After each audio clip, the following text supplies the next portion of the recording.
Hello, everybody, and welcome to another Arkham Horror podcast here at Playing Board Games. I'm joined by Daniel. How's it going, Daniel? Good. You had me at hello, everybody. Yeah. It's always a good time when we start yapping, which is what we haven't done one of these in a while. Yeah, I'm excited too. We actually are going to be doing a bunch of these because I want to do one of these for each of these class. We have Okay. we're going to kind of do some appetizers before we get to the main topic. But the first topic we're going to be talking about, not the first topic, the main topic we're going to be talking about today is we're going to look at one of the classes that's been fully revealed for Core 2026. And we're going to kind of look at the cards and kind of start to talk about what cards we think are going to impact current Chapter 2 and the Legacy format, which I think is some very kind of interesting things to talk about here. So get ready for that later in the video. But first, we have some appetizers here. So you said you had some things you wanted to chat about in the podcast format. So I'll throw it to you for this. Yeah, we haven't done one of these in a little while, so just like to check in on like how we're feeling about the game and like what are some new things that we're learning about the game, because I feel like I'm learning things every day when I play the game. I always like to debrief a little bit after I play a deck or a campaign. I'm like, what surprised me about what just went on? Because I think there's a lot of expectations we have about a deck or the campaign itself, or just what we think of an investigator, right? Like what they can do well, what doesn't go so well. And I think you and I both play a lot of limited collection runs or some challenges that force us to not just put in the same 30 cards in every deck, but to try to think about something a little different, like what might still work or do something new, and look at the results. So I just want to chat about that with anything that's been surprising you. I've got a couple things to talk about, but recently, anything that you've learned or thought was cool. I think a big thing we can actually start about, because we're both actually doing it right now in the exact same format. We're both playing parallel Jim Culver in the campaign play along that's currently happening. Yeah. And by the time that this video is being recorded and released, there's going to be no spoilers for Chad and I's run of it. Okay. Because this is going to be coming out on the 20th, and we're recording this on the 19th. So I haven't recorded the episode of which we just recorded was, I believe, Light in the Fog. I think should be out by the time that this is here, if it's not out already. Okay. So I've played Parallel Jim Culver once before, and that was twice before. Once for when I built my first Parallel Jim deck, and then another time when I built for a standalone Patron Game Day run, which I really enjoy doing because I can kind of try out weird things, but I never played Parallel Jim throughout a campaign. And I learned quite a few things about him, even in a limited environment. And one is that, while I don't think he's a broken investigator, because I think he has weaknesses that live in the Mystic card pool, and what he does is very good, but I don't think it's on the same level of, like, say, Luke Robinson. But the biggest thing I learned about Parallel Jim Culver was that it is actually very easy to kind of turn your spell assets into melee weapons. That's kind of the vibe that I've discovered, which is how easy it is to keep your stuff loaded full of charges due to his ability. Do you want to bring that up on the screen, just to his card, in case people aren't familiar? I can even actually bring up my deck here, too. Sure. So here's Parallel Jim. Also interesting to compare the two of our decks, too. So yeah, this is Parallel Jim. After you reveal one or more Skull or Curse tokens during a skill test you're performing, replenish one charge on an asset you control, limit once per round. Funnily enough, when I was playing with Chad, he was like, I've never done a full Curse build. Because he was like, should we try that? And he was a little bit like hesitant because he's like, I've never done it. And I'm like, we should do it, because I've never had a full Curse build go wrong. Because it's just like, it's a very powerful archetype if everybody leans into it. That's the funny part. Before we played Daisy and Amanda, I had never done. I think I'd done a Bless and Curse like team that was a bigger team, but I'd never done a full-on Curse run. And as we know, that was a very, very good run. And I'm having the same situation, although I'm playing with a Kohaku, so there's lots of Bless tokens involved too. That's really not the reason we're playing, I guess, the Curse stuff. Like, the Bless tokens just are there for Kohaku reasons. But the curses, if you, as you say, mitigate them with, and there's tons of ways to do it, it's really strong. Like I'm not worried about the curses at all. I want to draw them. Yeah. It's weird. It's Yeah. like backwards. The fear that I had before of like someone throwing in like 3 or 4 curses with Faustian bargains is really just because if you aren't doing anything with those curses, I'm not gonna say it's bad, but that's where it can become a problem. Yeah. Here, no problem. Yeah. No problem at all. This one actually is very different than my normal ones because there's something actually very important missing that I usually always rush into my curse decks, and it's actually not here. Where is your covenant? I do not have a covenant, and I have felt no need to bring it in here, which was absolutely wild. And the reason for that is due to the picture that you shared with me, which was here. Actually, I can pull that up too. That's the power of the internet and this video format. Give me a second, everybody. But Sure. I am in not the exact position you are, but in a very similar place. I'm gone. You can see my Which picture, though. it's this one right here. Let me just get it up. Sorry, you disappeared. Yeah. Oh, that's because you're in Discord, of course. Of course. Now I go like this. Now we should be able to get this up here. That was your stat line with Jim Culver here, and this is well, I'm not in the exact position that you are with this. My brain is high, my book is high, my fist is high. Not really talking to my foot, but it's kind of one of those things where this is what's happened. Just due to the fact that it turns out free allies are a very powerful thing. It's true. The spirit deck, to me, like the curse stuff on the front is good, and you just mentioned that as being like it feels like you're not running out of your spell assets, and that's very strong. So I like that. But I also feel like that backside is doing a lot of work. Where the original Jim Culver, you look at the stat line, you're like 4-3-3-2. I mean, the parallel has a 2 at the base, and you're like, meh. What can I actually do with this, right? Well, what if you make those numbers just a little bit bigger? Do you have your spirit deck up here? I do. My spirit deck is... Where do they live? Here they are. Yeah. What if you got to put allies into play for free? Yep. Like not spending an action and not spending any resources. It just happens. Yep. And sure, they're not there forever. They're not there for a long time. They're there for a good time. Yep. But you an extra action from Leo? I mean, come on, this is great. Extra action from Summoned Hound, right? Which is also going to cascade with your other boosts. And the big thing, though, is it's actually surprisingly easy to keep them around for a long time. So that's why I really like Beat Cop Zero. I really like Mysterious Raven. I really like Stray Cat, because these are ways for you to keep your good guys in play longer.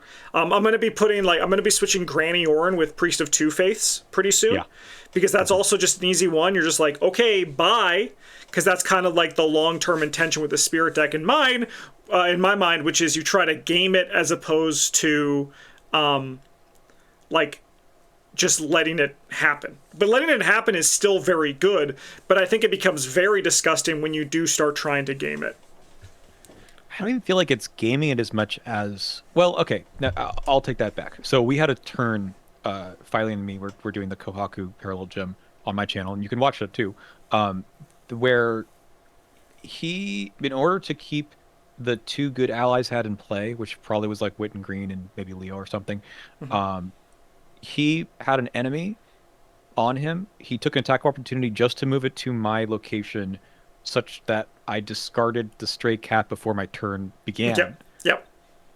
So I wouldn't immediately discard like all of my allies. Crazy. Yes, and we fell into similar play patterns with that. Like even like with Beat Cop, just being like, "Hey, I'm gonna kill that guy, but do you mind just getting pinged by him, right, to bring him in here?" And it's one of those things where it's also like I had it once where I was like, I drew an enemy during the Mythos phase. And I was like, please draw a test. I would love to, get rid of my Beat Cop or my the Stray Cat to keep my spirits around longer. It's nuts. But really, again, just if you think about it, level 0 to 2 of any ally there's a couple of gems in there. Hmm. There's some that don't make any sense, like don't spend your 1 XP to upgrade Leo. It doesn't do Yeah. anything. Yeah. But even you put in Summoned Hound here, which is pretty sick. Leave him around for a while. You don't have the bad dog. You don't have the slot problem. Hmm. And yeah, base 5 plus maybe a couple other boosts from other stuff. And that's all you kind of need, right? Yep. My deck is very similar. I have a couple of differences. My Tristan is in my regular deck, not in the Spirit deck, because it's pretty easy to slap him down for free. Yep. But like again, stat boosts for anything is pretty incredible. Which is kind of, I mean, maybe we talk about Parallel Gem a little bit more too, but which is kind of what I wanted to get into as a larger point of this game becomes, I don't want to say easy, but you play it differently when you start having the ability to just say, I can probably pass any test. Yep. Not like Yep. for sure, but probably. And that means you're not spending time drawing cards and gaining resources. You're not asking your team members to move around out of the direction they really want to be. You're getting clues, you're getting damage off, you're doing evades, you're passing scenario tests with your turn because it's like, can I see your survivor cards? I think you'd live and learn lucky in here, right? Yeah. Live and learn and lucky. Yep. Yeah, I found that Parallel Gem plays like a survivor with those kinds of cards, but also because of his stat line, Yep. which is weird. Yeah, it is one of those things where I find that actually also what I always said, that regular Jim Culver would be a much better investigator if he was like like Agnes's card pool, if he Yeah, was or Mystic Team Survivor, because regular Jim is a survivor. He is, right? Like that's his whole thing, and I think the designers unfortunately did him a disservice by making him what he is, because I think that he is a lot better as leaning into the survivor type thing. One of my favorite gym decks I brought was a Cleaver gym deck that I did like lantern and like flashlights and shadow lights, right? Like that was like my thing that I was doing there. And it works well because Jim's stat line kind of sucks. It's a survivor stat line, not a mystic stat line. I actually agree with you completely on that. I like the 5 Dunnet Splash just because it does give you some versatility for some other things. Like you can run the Winchester and try to use the zeros off the skulls for that. But, you know, from the get-go, what is Agnes doing with her survivor stuff? She's got like the horror soak component, the Peter Sylvester 2 business. But really, if Jim is in a better spot, his front side would have been plenty fine, maybe a little better, but it would be much more geared towards, as you're saying, the rest of the survivor card pool. So I kind of wish they had gone that direction. But even with these level 5, or sorry, 5 level 0 cards from Survivor, which I guess you could do with the original Gem too, but for Parallel Gem plus the curse cards, Yep. it's a great card pool. I'm having a good time with the. I'm doing Astronomical Atlas build here, so I'm using. I mean, you've got a lot of skills too, but I have a couple more. Throwing in Justify the Means is kind of fun with the Atlas. Yeah. But yeah, it's just wild, just the way that we've played, and it's. I think. I mean, you've got an Eye of Chaos, so you're getting clues. Maybe not as much as you're fighting enemies, but it's part of what you're doing. And that's kind of what I've been doing too. I added the prismatic spectacles, and I was shocked how well it made the scenarios go when I walked into a tidal tunnel and I was like, what's this? Oh, it's the one that has a key on it and has 2 clues on it.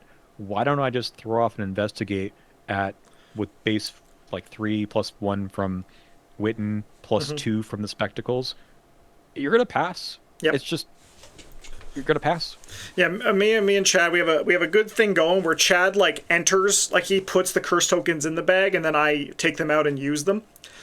This is I'm doing the Rodicarnima Ghost cheese with the Armageddon. And I've always believed that it's okay, and after playing with it, I think it's very powerful, but I think that it's better for the game to have these crazy interactions that are overpowered, but at the same time can be very swingy, which I think is actually kind of enjoyable. It builds like an Armageddon and Eye of Chaos thing. The Eye of Chaos was added in because I would kill enemies and then be like, what should I do? And then we're like, we might as well put an Eye of Chaos in there. You can do something with your downtime. And the thing about Parallel Jim is that I can use the Eye of Chaos and then eventually just refill it, so I never like run out of uses for it, which I think is very appealing. So we're not doing the rod cheese, but it's actually shocking to me how much it's not mattered. Like, I just seem to draw the curses. We have no token manipulation between the two of us, no Olive or Katarina or whatever in the card pool. And even with Kohaku's Book of Living Myths, which was the idea, was, we'll just use that to pull out the curses. That, and he's also running 2 favors of the moon and sun with Paradoxical, so that's been good, but sometimes we don't see the cards. And it hasn't mattered at all.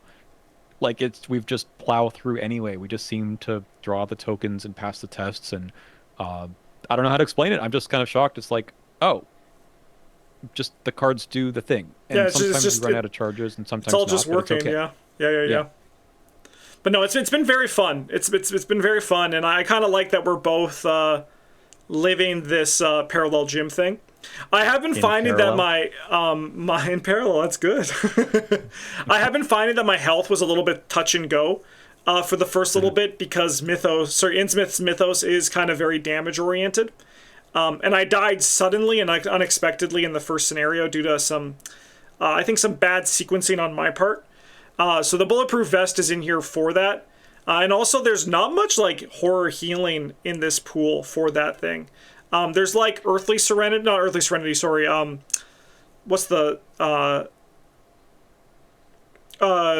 of Humanity? What's the one there? Yeah. That one where you can like take the damage or horror to put curses in and all that. It's just like one of those things where it would never really have the moment, because we're always hovering around 10 curses the entire time. Like, I would usually drop down to 9 or 8, and then Chad would use Gabriel Carrillo to go back up to like 9 or 10. That's wild. We're not having as many in there because we have the Key of Solomon. Yes, so which that's been very good for paying that off. Yeah, we get rid of the curses, and also the healing is coming from that. So, indeed, the direct damage from the Spirit deck was a bit troublesome at the beginning. I found that that was hard, and then also defeating the Vengeful Spirit, Vengeful Shade was hard in Scenario 1. Then it became very easy. Yes.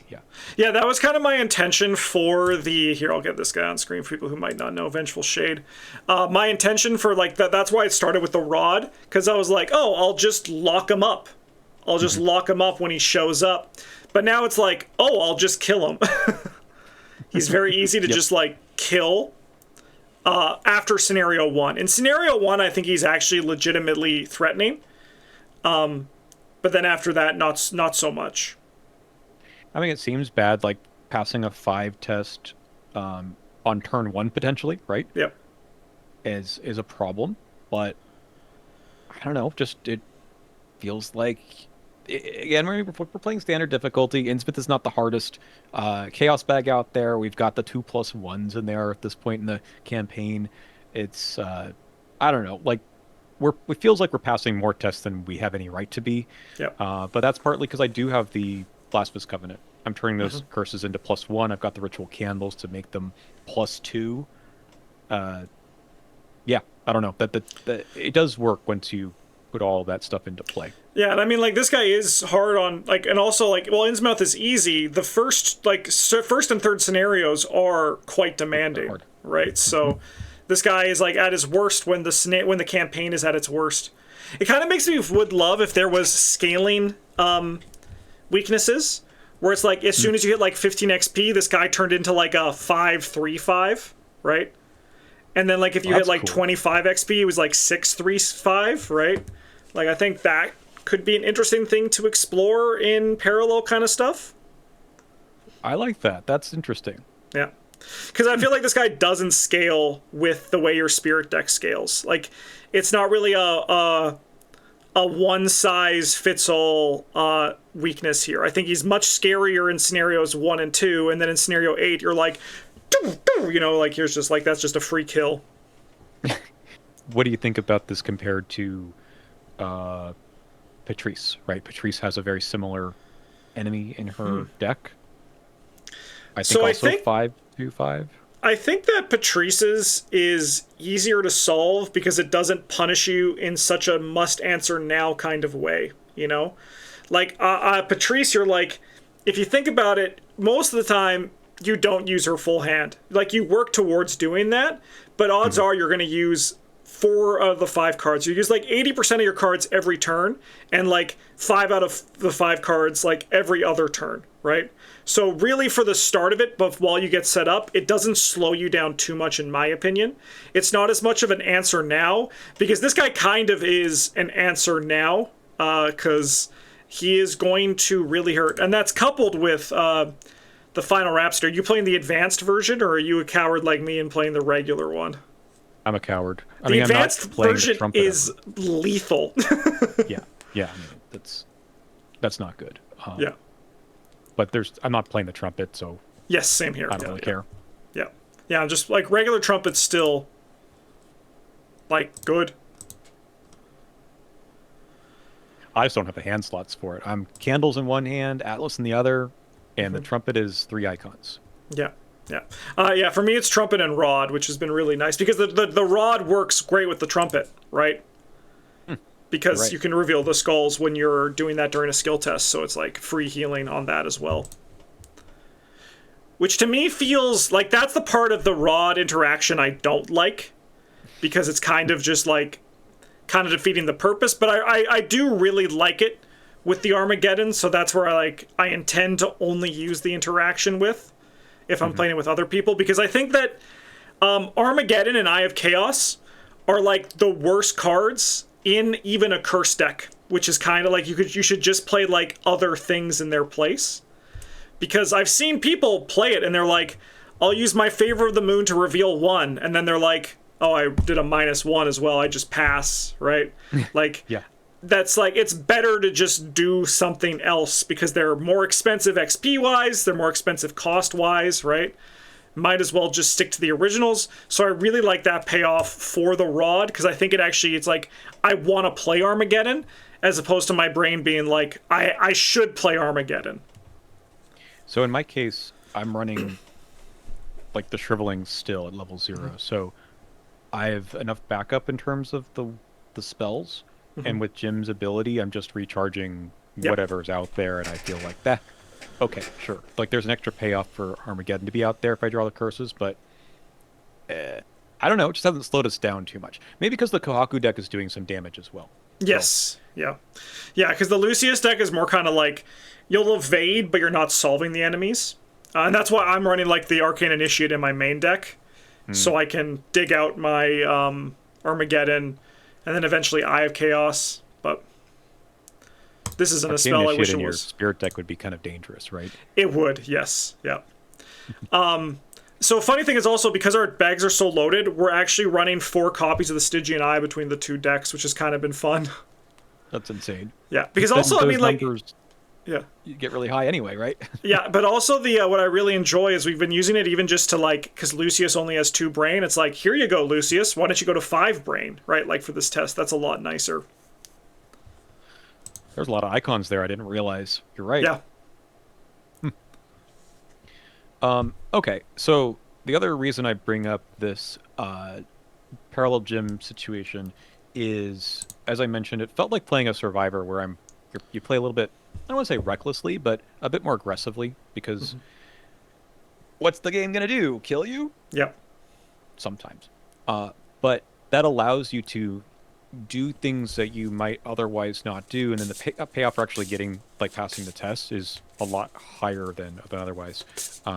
So I wouldn't have expected that Jim was running the pump in our Light in the Fog, but he was, because I don't know, like, at some point with Witten and Dr. Milan, and maybe Eleanor Harper, I think, was also in that deck, you know, we can just take a test at 6. Yep. And that's probably good enough maybe Yep. commit some things every now and then. And it was good enough.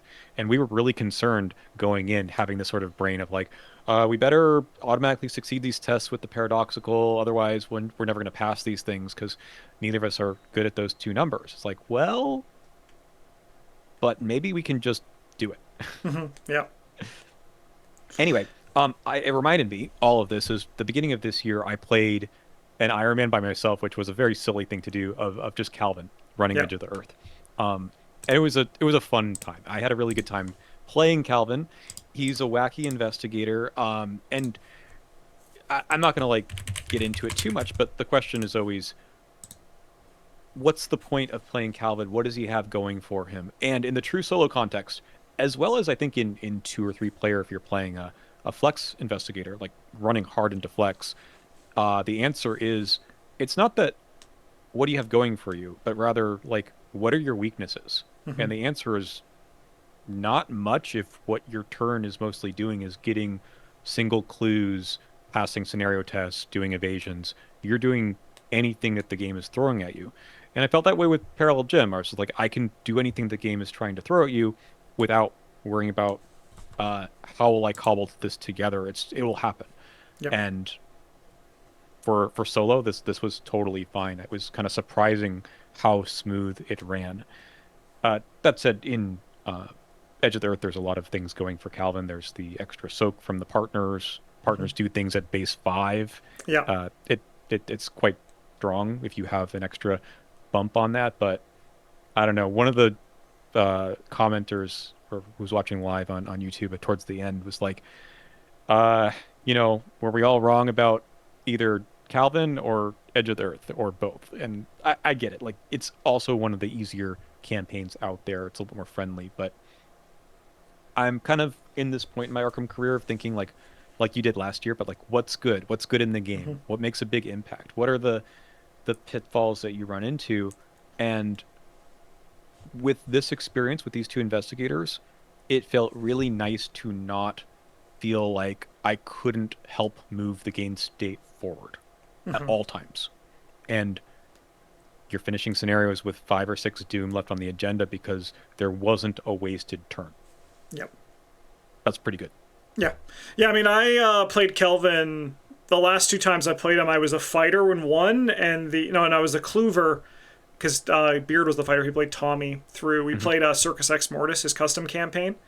And then the time before that, I played him as the Cleaver again in Dark Matter, which Dark Matter is an easy campaign. Like it's probably I think the easiest campaign in all of Arkham. And I'm not saying that as a negative. I think it is just like it's really good. But I think a part of the reason why it is so good and enjoyable is because it's very easy and allows you to just kind of like live the theming of it. But Circus Ex Mortis is probably Beard's second hardest campaign that I've played. So like Kelvin had to test his mettle there, but I don't personally subscribe to the belief of Kelvin is like, what do you do in Kelvin? Because I think the answer of what you do in Kelvin is what you do in a survivor. And I think that Kelvin is less dictated by his soak than people think he is. Because I'm pretty sure in that Beard deck, of my 30 cards, I only ran 4 cards that healed me or soaked for me. I don't even think I had an ally in that deck. So in my deck for Calvin, I ran the 5 Pentacles, of course. It's like pretty good to have that.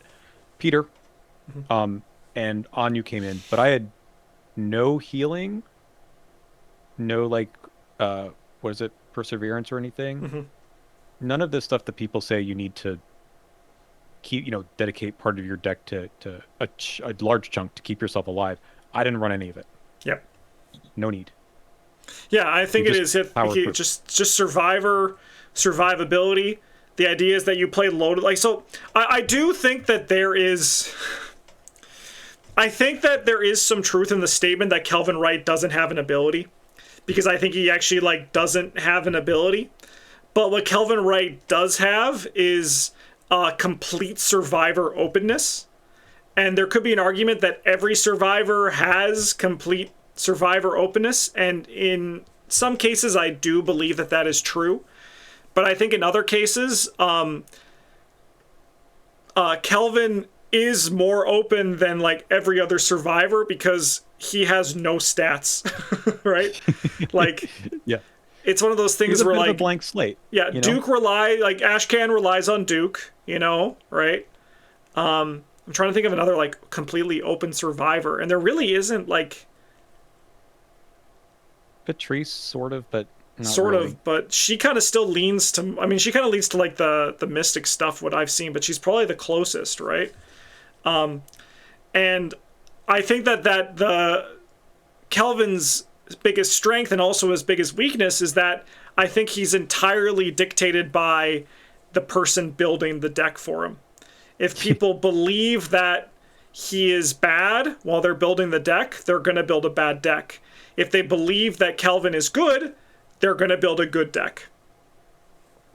So I got 41 XP in that campaign, which feels like a totally normal amount for doing well in a campaign. I don't know, like, if you don't believe that he's competent enough, like, go watch the run. He's fine. He does the job. I mean, look, some of our favorite cards he can get, like a sweeping kick that goes at like 10, really Yep. good. Yep. Toe to toe, where it's all upside, really good. I think there was a big thing where people trauma hunted with Kelvin. Oh yeah, I don't do that. Yeah, and like I think that's the biggest mistake. You don't trauma hunt with this guy. Nope. You start at zeros or like ones, and then you get better as the scenario goes.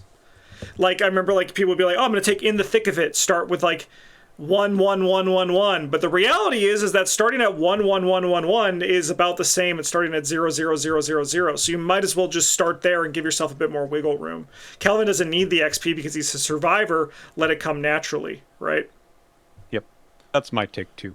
The benefit, I think, especially for not taking in the thick of it and not trauma hunting, is that your weakness is blank, Yep.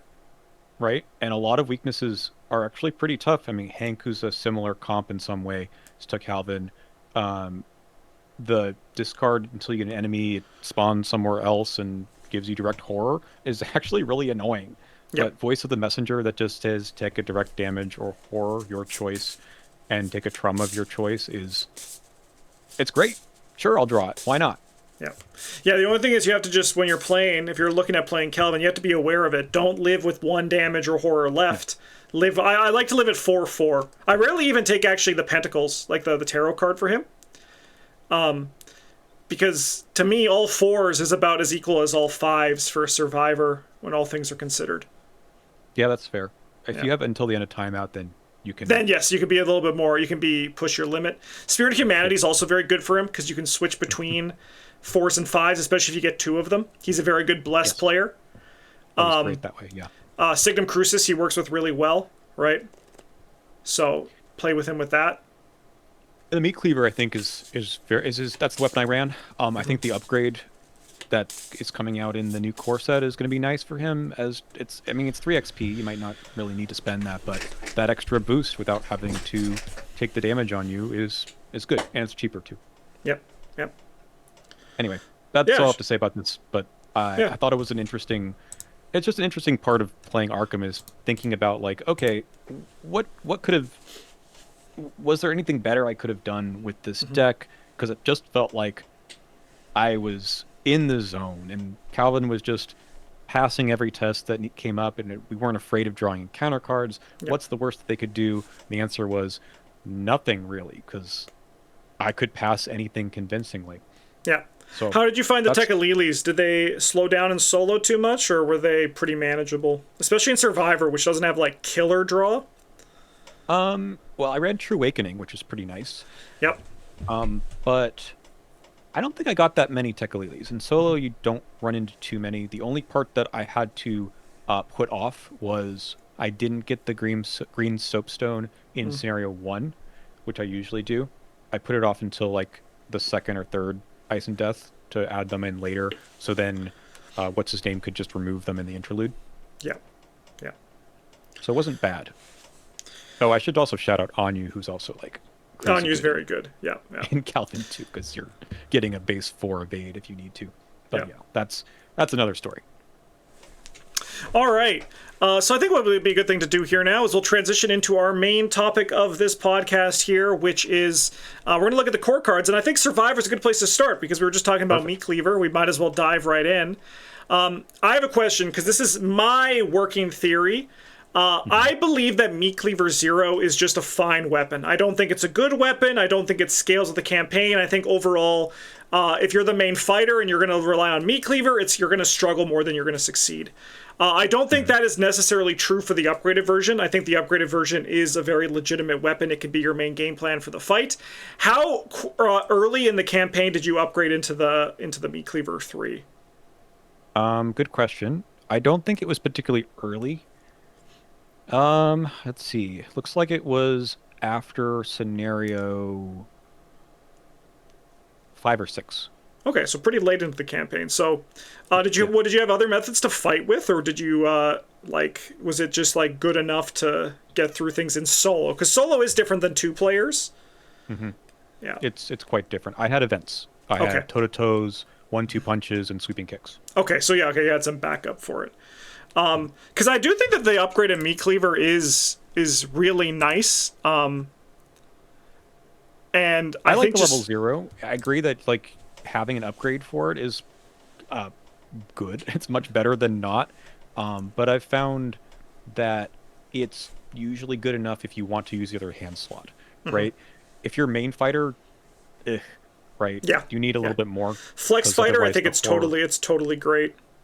Yeah, because I had Lantern in one hand and Meat Cleaver in the other, so that was quite good. But if you, I mean, it's like a big difference between 2-handed weapons and 1-handed weapons. Like this one has at level 0 a legitimate cost. You can't take the horror forever, and failing with it is just awful because then you need to figure out a way to take the horror again and heal it back and everything. It's not great, but if you're just running 2-player flex, then it's fine.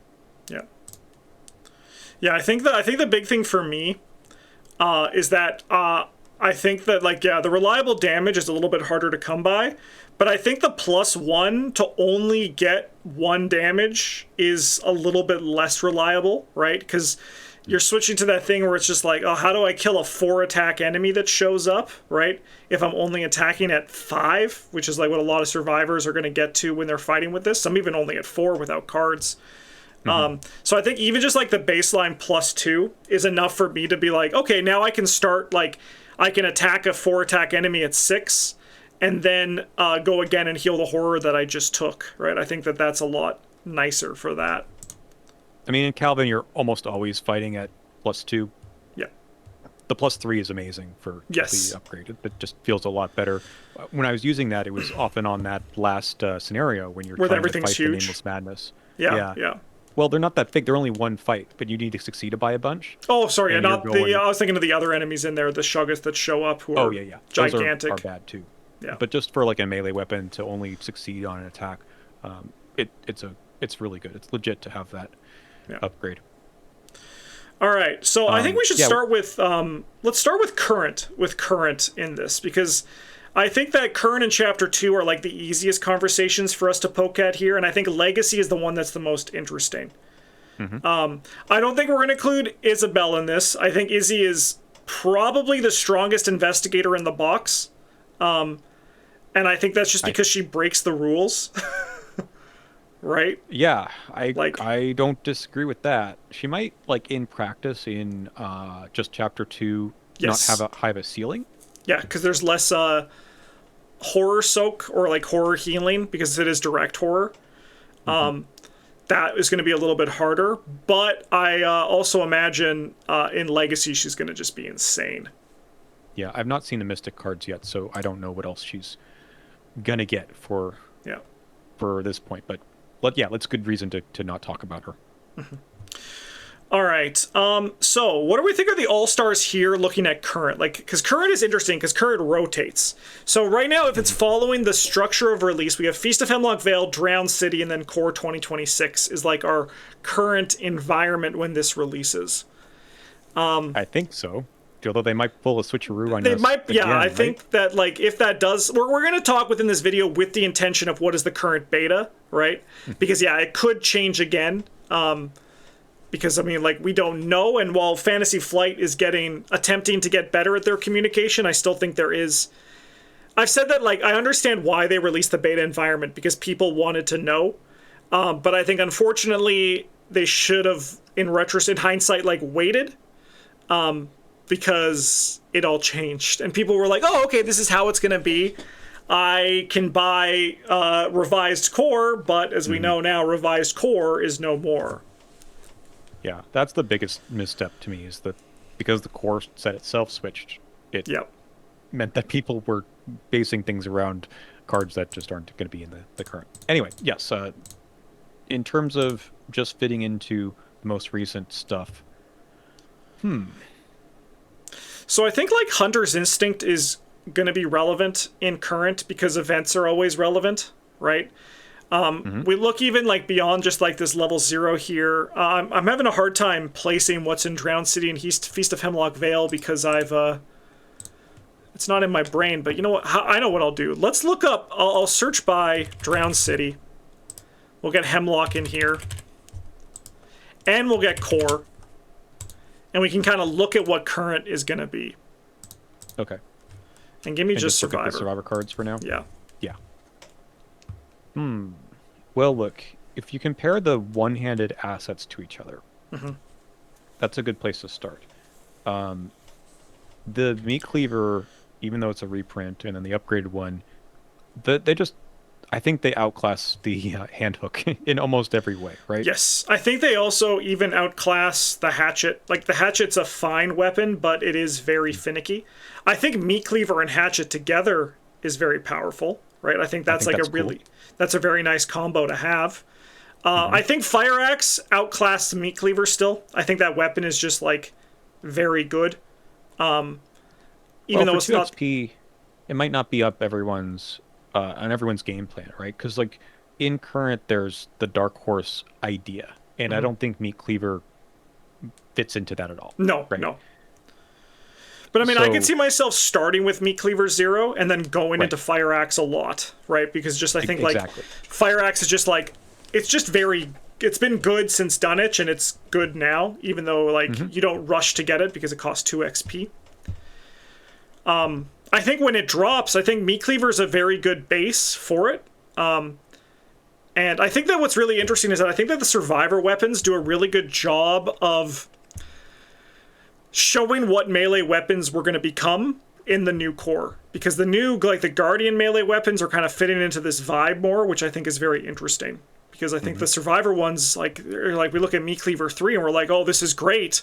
But survivors have always been fighting this way. But then you look at the Sledgehammer 3, and you're like, oh, this is what's going on here, right? Like, I still think it's a good card, but it's so hard to evaluate because we haven't seen it. And that's why I think, like, Sledgehammer 3, its impact on Legacy is going to be that it's a stepping stone for the Sledgehammer 4, right? But I think, like, Meat Cleaver 3, I'm a bit ahead of myself, but I do think it's going to be relevant in Legacy. All right. I don't want to get ahead of myself then, too. So comparing the two... Is there just two? Oh, there's three. Three different Investigate assets. Yeah. I mean, Nautical Charts is nuts. Like, this card is very good. Insane. Yeah, it's very good. I mean, it's a good thing we don't have another level 0-1 to compare it to yet. But Old Compass seems... it's like a reworked Lantern, right? It's a little better in the long run because you get this live and learn effect attached to it, which is nice. I think it's just solid. It doesn't get you multiple clues though, and if you're not running something that gets you multiple clues, then how are you getting multiple clues? It's very interesting because like I think that Old Compass is not going to have an impact on current until Nautical Charts is gone, right?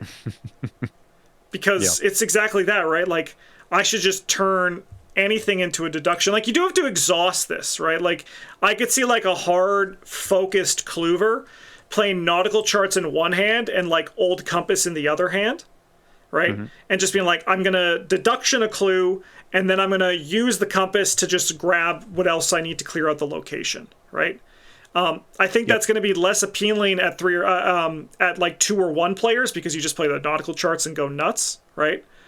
But like in 3 or 4 players, I could see Old Compass being more relevant there. But I think right now for like, I can't imagine if you or I were playing two-player together and one of us was a survivor Cleaver, we would go out of nautical charts because it's just like free, right?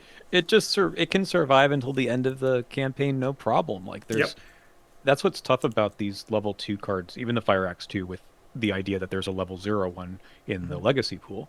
But the Mariner's Compass, right, is neat because it gets extra clues, but the cost to getting them is deplete your resource pool. Nautical charts, the cost to running it is I have Glimmer of Hope in my deck. Oh no. Or even just like, worst case scenario, just like, I don't need this one event card. I'm not going to play it. It's just something else. It's just a deduction now, and that's really powerful. So I like Old Compass in a solo context, though, on its own, because I think it does enough, right? Because you could get the second clue by taking another action. I also think the combo. I also think this is going to be more relevant than we're treating it right now. Well, that's what I was about to say. I was like, you probably are running Look What I Found, and there's some kind of like the lantern or flashlight synergy here, Old Keyring, where it's not that you intend on failing, but it's a safety valve that you can take advantage of in Survivor more than otherwise, which is missing from nautical charts. Or, I mean, actually, the Mariner's Compass has the on-fail safeguard sort of. Yeah, for the upgraded version, yeah. But I love an extra action to investigate with another bonus. That's pretty cool. Yep. Ally slot. I think that Alexi and Lawrence are so different that they're not really competing with each other, right? I think that Alexi is, I guess it is something that while we're doing this, we can also talk about Legacy, right? Because I think if we go back, I think like Old Compass is hard pressed right now with what I see of it to impact Legacy too much. And this is something that I was talking about for people who are like, there's not enough cards impacting Legacy. But if you think about it, right, like Legacy is always getting bigger. So while when we look at current or chapter 2, this current set right now is what, 33% of the set, if we just look at like the sets in it. So it has like a 33% impact. But if we look at Legacy, this is what, the 12th set? So it's like a 1 in 12, whatever that percentile is, like 8%, right?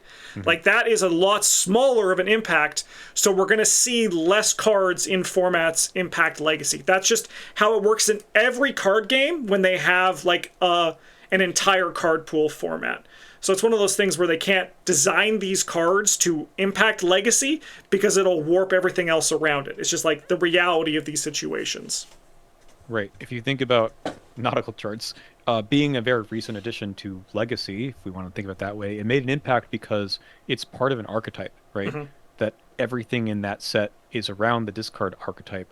And I don't think they want to do that in a new core, to introduce something that is...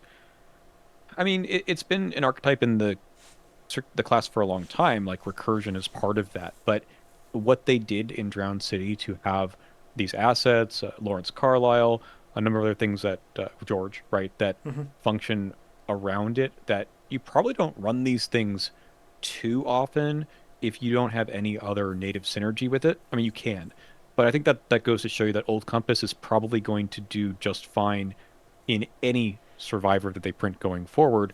And nautical charts is a bit too niche.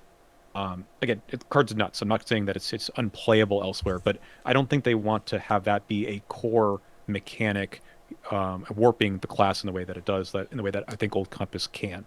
Yes.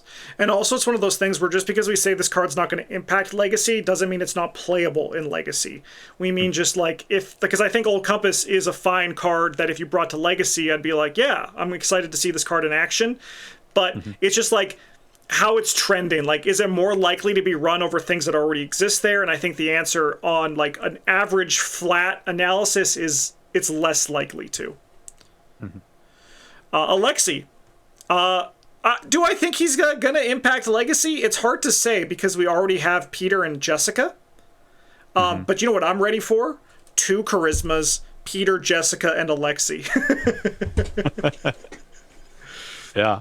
The guy's level 0, so you can run him in a lot of places. Yep.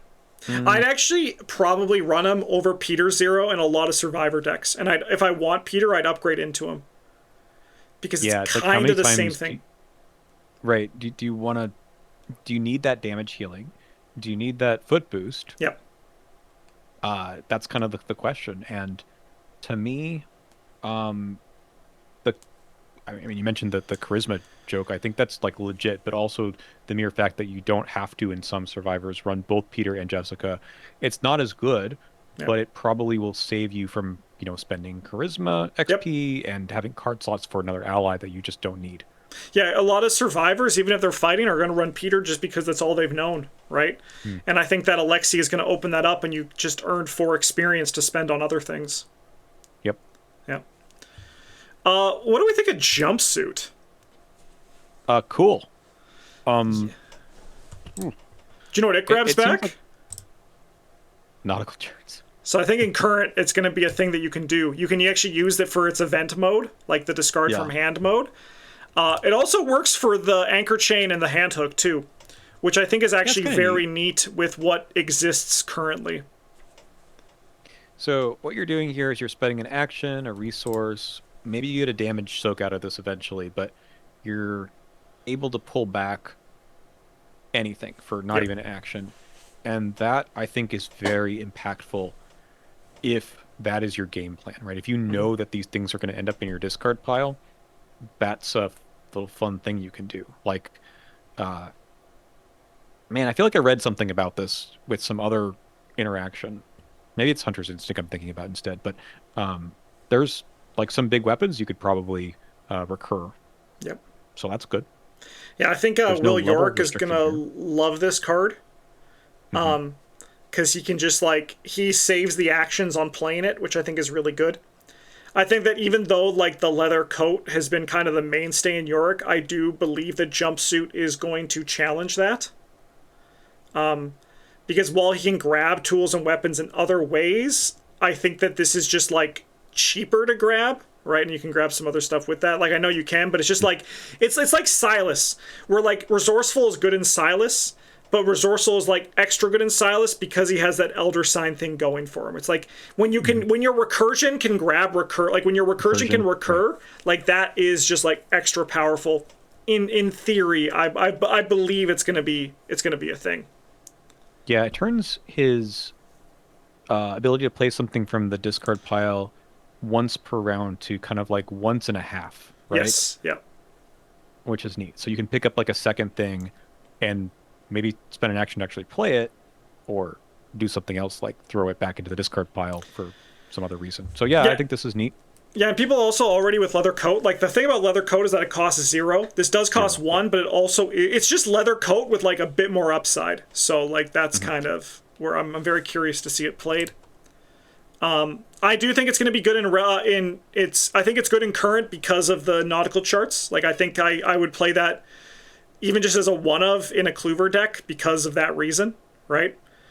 And I think it's also going to be relevant in chapter 2. So I think actually it's like least relevant in chapter 2 right now. I think as soon Mhm. as they lose the charts, it's gonna drop. I think in terms of its playability, unless we see more weapons or tools that discard or you want to commit. Yeah. Well, there's the flashlight broken bottle thing. That's not great, but you can do It's that. yeah, I can just imagine even Daniela, maybe losing a big weapon or something, gets to put it back into her hand, yeah, or something that runs out of uses, like the gun that we have for Izzy, right? yes, yeah, Uh, you can get rid of that, or even once we see the whoever gets access to both prestidigitation and this, right? You can have something that is well, I guess that goes back in your hand, so it's not as important. But the whole idea of like you run out of uses on something and then it can go away, then you can get it back this way. yeah. I We're will not gonna say talk that, about. Oh, sorry, you go. yeah, I was gonna say that like I feel like I've noticed this. Maybe this is because the designers have just been more deliberate with survivors, anyways, or maybe just with these sets that I still feel like there's some packages of cards here. Like Yeah, we jumped over Hunting Jacket, which to me is a very very strong card, but feels more at home in the universe where you're doing the Dark Horse build, right? Yes. Yeah. And like, because you don't really want to get rid of cards in your hand for if you're trying to use nautical charts, etc. Granted, they can come back into your hand with Hunting Jacket eventually, but I feel like the resource uh, generation off of Hunting Jacket is what's trying to fuel Fire Axe, etc. Yeah. So it's a good card, but it doesn't fit in every single deck. Fits in the ones that kind of belong with it. Yeah. Yeah. We're not going to talk about bandages because we already know that this is good. It's good in Legacy. It's going to be good it's going to be good everywhere. Hunter's Instinct. I personally think that this is the strongest card that survivors have in their pool. And I think that this card is going to impact every format until the end of time. Because events are good. I think this is very good. I'm not with you like the strongest at the moment because, I mean, you have to have a little bit of I think you need a little bit of a plan for this card. Like, what are the kinds of things you're recurring? Is it an emergency cache level 0? That's fine. Like, maybe that's important to you. Is it an event that deals damage? Have we seen those yet? Not really sure. In Legacy, like, sure, giving back my toe-to-toe, we can kill things that I just got engaged with. That seems really good. But beyond that, I think most players are going to find a different card that we'll talk about in a bit, a little bit more useful generally. I think this card is very good, but I think it is going to require you to have some kind of a plan for what kinds of things do I want to recur. So I was with you until they spoiled Look What I Found is coming back in Core 2026. Because that is my floor is already good enough. Like, that's what people will play Resourceful for, right? Like, to bring back that effect. So, like, that's to me where I'm like, no matter what, I have a target that's always there because of Core 2026. That's fair. I forgot about Look What I Found. Yeah, because like as your because I agree. Like, if you're a fighter, you probably want to plan for like to get recur damage stuff, and there isn't too much at level 0 in Survivor, but the fact that this is also any class I think is going to be very interesting to see how the set evolves. I think that they did a good job providing like a restriction to it, to like level 0 event, but recursion it's crazy. So I think it's going to impact a lot. I think it's just a very, very efficient card. Oh, okay, so you can play Paint the Town Red. Let's go. Get yourself an enemy from the book. Recur Paint the Town Red. Deck. And then you get to use this because you just engage an enemy and recur Paint the Town Red again. Yeah. So the thing that I actually find is going to be the play pattern for Hunter's Instinct is you're going to play this even if you're not the fighter, just because if a Mythos card might just say also return an event to your hand, right? Like, you just draw an enemy and you engage that enemy and it's like, oh, look, I get a card with it. It's kind of softening the Mythos phase a little bit, which I think is going to be a pretty good play pattern for players to have. What I'm curious about is simply in core and nothing else. How much money does this cost you? Yep. An action, 2 resources to do nothing the turn that it is played. And yeah, I mean, there's other cards that are like that have a payoff later down the line, and I think this is probably going to be worth it in the long run, but it needs to have something that you plan on doing with it. And maybe it's you commit Look What I Found to some test to get it in the discard pile, get it back. I mean, that's probably not a good plan. You probably want to just play Look What I Found once and then play it again. That's another 4 resources, right? I think in core, eCash is enough, at least in this environment right now, because there's not as much economy. So I think, like, in this small, what we know at Chapter 2 right now, I think eCash is fine, not exciting, but I think if you look at this card as 9 resources over time is also, like, not terrible for a small card pool. Yeah, and if this is our replacement for resourceful or scavenging, then I think healthier. It's going to do work. It's. I think it's also healthier than those cards. Oh, yeah. Level-headed. I think that this card is not going to be great in Legacy because I think Dig Deep's just better on the upgraded side. Right. I think you might run it over level 0 Dig Deep. Always, because it's pure upside. It's just better. Right? Yep. And then Is it evasion a test on a scenario card? No, this is just for like Just for treacheries, or treacheries if and there's a stuff. parlay Yeah. or something printed on a scenario card. Yeah. So then I also think that I think that it's not good in current because I think Sparrow Mask is probably just easier to just have. Mm-hmm. But I think in chapter 2, this is going to be nice until it gets too big for the format. Like until like the format gets too big. This is a very interesting card that I've tried out, and it feels like it's incredibly good at level 0. Mm-hmm. And then you start to get other ways of passing those tests later. It's Yeah. never bad. It's just going to get outclassed. I think it feels like a very good level 0 card. Mm-hmm. Whereas the original talents that we had that cycle, they felt that they were like way overcosted at level 0. Yeah. And then they had to print upgraded versions of them, which are quite good. I mean, maybe they'll print an upgraded version of this that's similar, but it's got to be like pretty darn good. I think this just lasts as a level 0 card for longer. Like you Yeah. are happy to play this.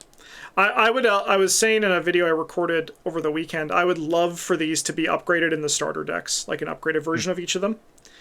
I think that would be really good for players' card pool. These ones are kind of boring to talk about. I'm ready to move on if you are, though. Okay, sure. Yeah. I think it's good though. I also think this is the best of the talent cycle. I think just because it's Mythos protection, that's really good. All right, shove off. Forgot about this card.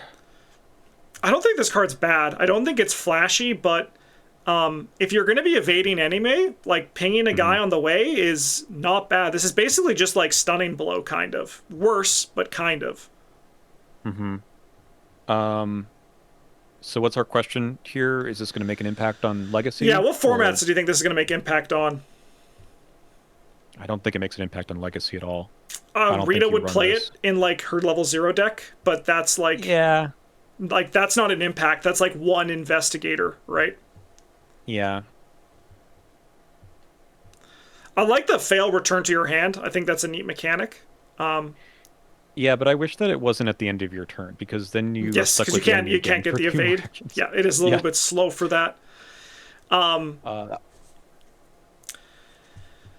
Yeah. think you'll run it in the not in current either. I think there's just other things you can do with that card slot. But if it's a level 0 event that you might recur and say, "Hey, here's a panic button.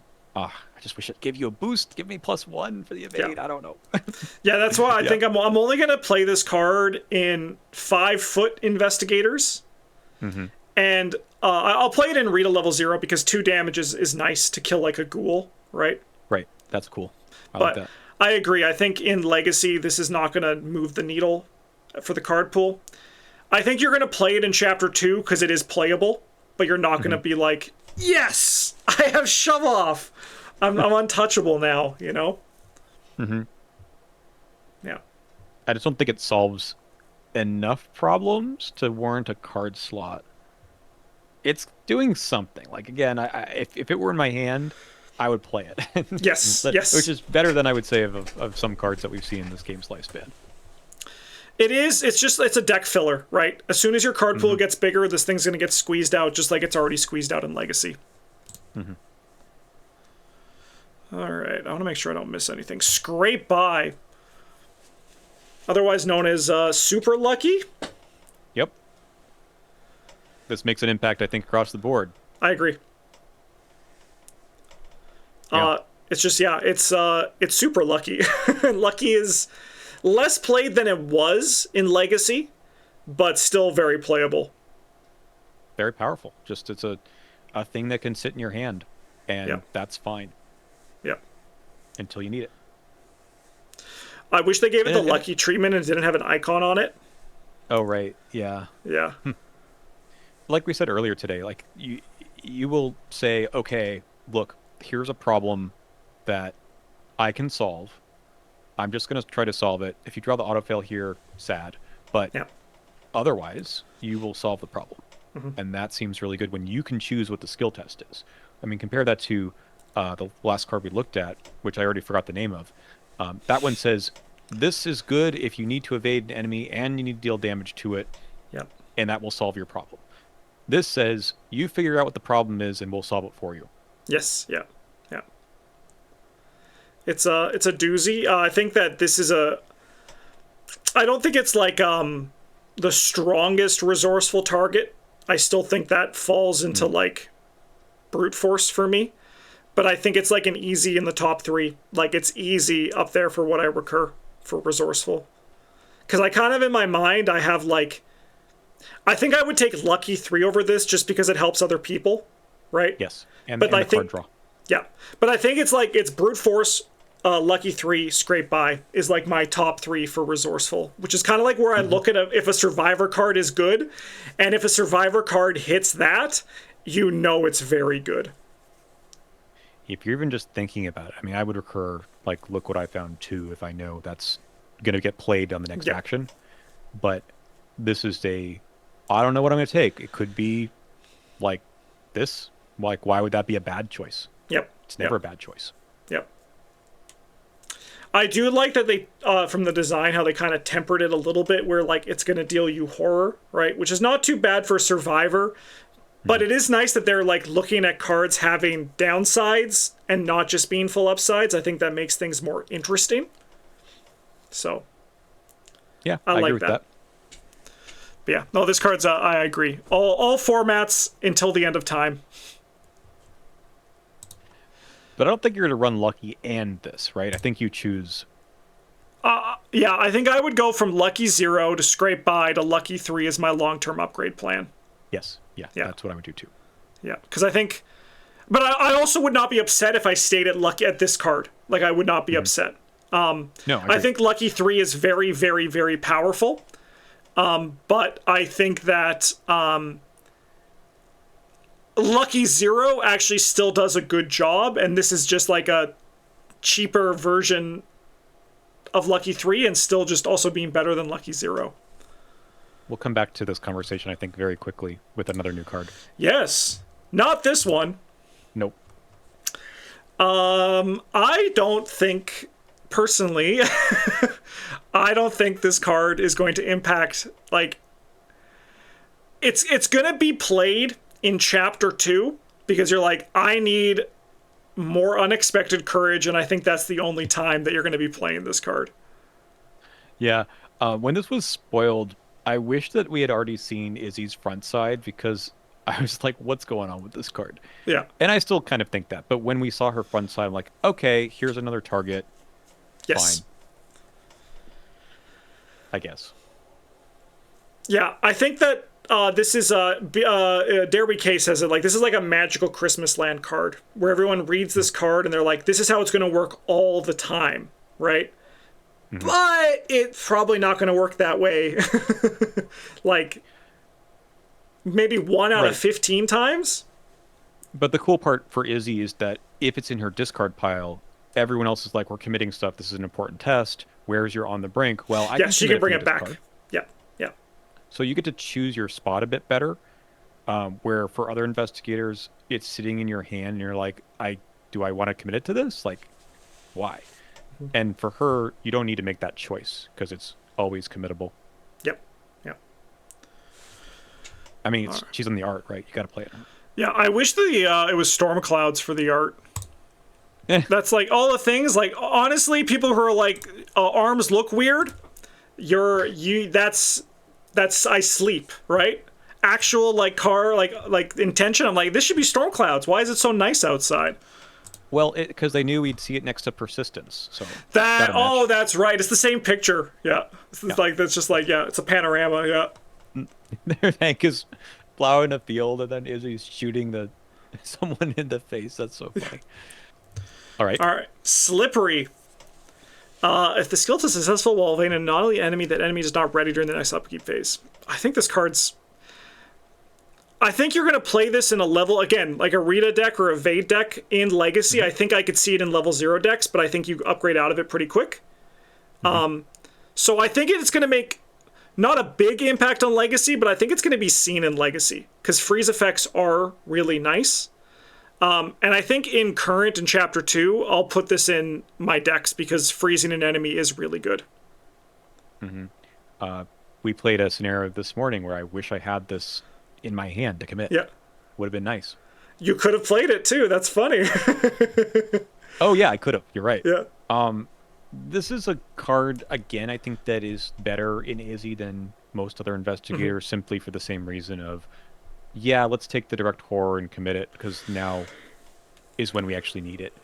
Most times you're not going into a scenario saying, oh yeah, I need to like evade an enemy and get this effect on a Hmm. run-of-the-mill enemy. But when you're in the situation where it matters, it matters. Yeah. Which is I why I think like this card. disguise. Like I think that's a cool Yeah. version of that because it's an asset. But Yeah. I think that this card is also. I think we're going to be seeing. I have a hunch that my gut is telling me that Andre Patel is going to be parlay themed. mm, Because I think we're going to see a lot of parlay support, and it's going to become like cards like this that leave enemies around might become more relevant. that's true. I like that too. So it's not just keep it exhausted, but also keep the enemy around without the downside of how do we evade it again next round. Yes, yeah, and I feel like Okay. Duke is in all of his AMAs. He has said that parlay is the mechanic he likes most. So Hmm. why wouldn't he put his money where his mouth is and kind of make it a thing in the new core, right? Because we're already seeing seeds of it, right, in the rogue cards that were spoiled, but Hmm. we're not talking And about those today. no, I also like that this may signal that the enemies are going to be designed such this is more important. Yeah, This is more useful. So, I wouldn't mind higher health enemies that you have to fight over a few periods. Like I think mhm. that'd be neat. But yeah, I don't think this card's bad. And I think it will have a. I don't think it's gonna have a big impact, but I think it's gonna be played in Legacy. Hmm. Yeah, it'll make sense for those decks. Yeah. Timely intervention. Okay. I would have loved this card in my deck. I could have played this one. Oh, you're right. All right. This Yeah. is fantastic. This is a lucky that is not quite as powerful on the get +2, Yep. but it is if you're doing those skill tests, so willpower, agility. If you're a mystic, really good. Yep. If you are a rogue, really good, or just a survivor who might need to take those tests anyway, which has been signposted with the other stuff we saw, like with level-headed. It's lucky but costs 0. I Yep. think it's good. Yeah, I also think it's good. I think what's going to happen is decks are going to change from running just lucky, and they're going to find the lucky that fits best for them, right?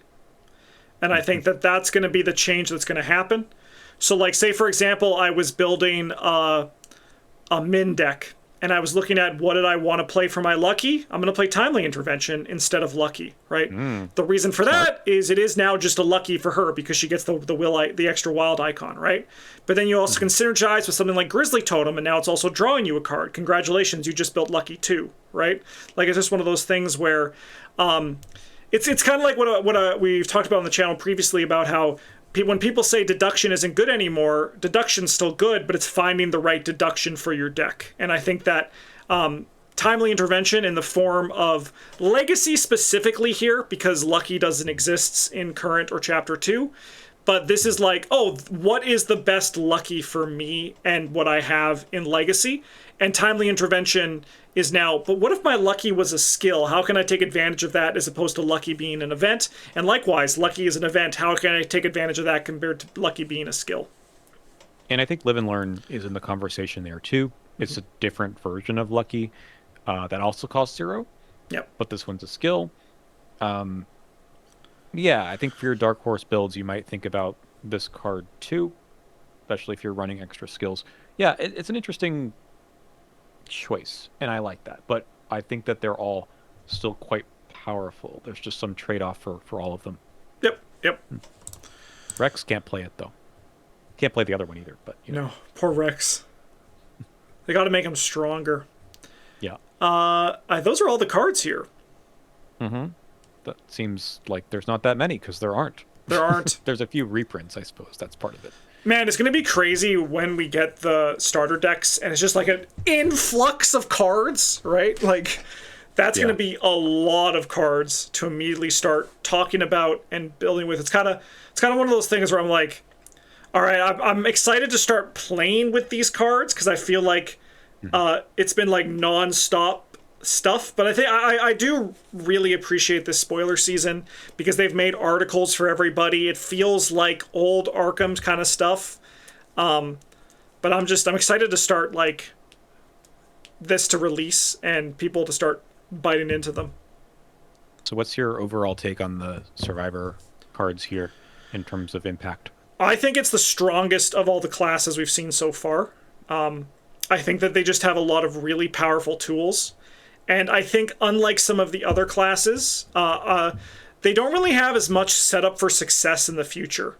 Not in saying like as a bad thing, right? Like I think every class is going to be good for the future, but I think like Hunter's Instinct represents every event from here on out at level 0. People can be like, but what can I do with Hunter's Instinct, right? And I think another example of that is like Prestidigitation for the Rogue. Likewise, Jumpsuit. Like what can this represent in the future? And I think that them getting Look What I Found is very good, because this card is actually like crazy powerful, especially when you can couple it with whatever else they do. I think their upgraded pool, apart from Scrape By, is kind of but I think that's kind of like always been Survivor. Like I don't think Meat Cleaver 3 is bad, or like Old Compass is bad. Sorry, On the Brink. But I think that they're not as flashy as some other stuff, if that makes sense. So there's only 4 upgrades, which that's not much. That's not much. I actually think of the sets that we've seen, Guardian has like the sledgehammer and the other big gun, a bodyguard, counterattack. Okay, that's only 4 cards. That's nothing. I don't think those actually have as big of an impact as the Survivor ones, because I think the Gold Compass gives you something that you might not have had before. I mean, you get Machete and the other weapon. I think the better weapons are just better, but what are the secret ones you just showed on the screen real quick? Sorry. The upgraded ones. I mean, the Unbridled Knowledge could make a pretty big impact on a scenario. Yes, I agree. But I think like all these cards are like, they're good, right? Like I think like all this card draw is good. And like, yes, in theory, you can draw into more cards that are good in the future, but it's all like fair, right? Like card draw, this is all like fair card draw. Like you look at stuff like, as I was talking about Prestidigitation, like this is a card where like, oh, this could become unfair, and that's where you find like the real disgusting power stuff. But the upgraded rogue cards are not particularly good, at least in my mind. These are fine, like you're gonna play them, but I don't think they're doing something that you weren't doing before at level 0. And I think the upgrade Meat Cleaver is nice. I think the Old Compass is gonna see play, because it'll be your way of being more reliable at picking off a clue or two, as Izzy maybe, or Daniela, potentially. And then Scrape By seems like, well, yeah, I'm going to pass those Old Compass sets now. Yeah, everyone's going to play Scrape By for sure. I think that we'll talk about this more in the Rogue video, but I think the Rogues actually kind of got shafted on their upgrades compared to some of the others. Their level 0 is pretty good. Right, like their level 0 is very strong. It's just not what you normally expect from the Rogue class, right? Which I think is what we expect to see a level 4 or 5 bomb, and there just isn't one. Yeah, and that's why I'm very excited to see the starter decks. Yeah, that'll fill things out better. Yeah. The Guardian ones aren't bad though. I like the counterattack. I like the upgraded weapons. I like Bodyguard. I think Bodyguard 2 is also very, very good as well. It'll do work. Yeah. But these just seem like they're doing something, because they're not straight up upgrades, other than the Meat Cleaver.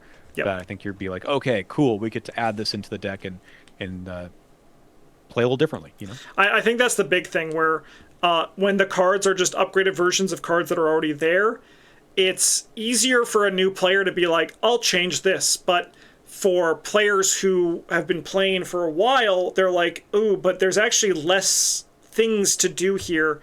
It's a little bit more restrictive to what I can explore for the card pool. But we're going to do the other ones for these podcasts. So we'll be talking about all those in the future. We went a bit over time for the normal podcast. And by a bit, I mean 20 minutes, but that's okay. We had some things to say today. So thanks for joining me, Daniel. It was fun talking about these cards with you. And we'll be back for another one in the near future. But let us know in the comments what you think of these cards, because I'd love to hear your thoughts on the Survivor cards here. And also, if you've played Parallel Jim Culver, talk about Parallel Jim Culver as well. In the meantime, Thank you so much for watching. Have a good one. And as always, a GG's.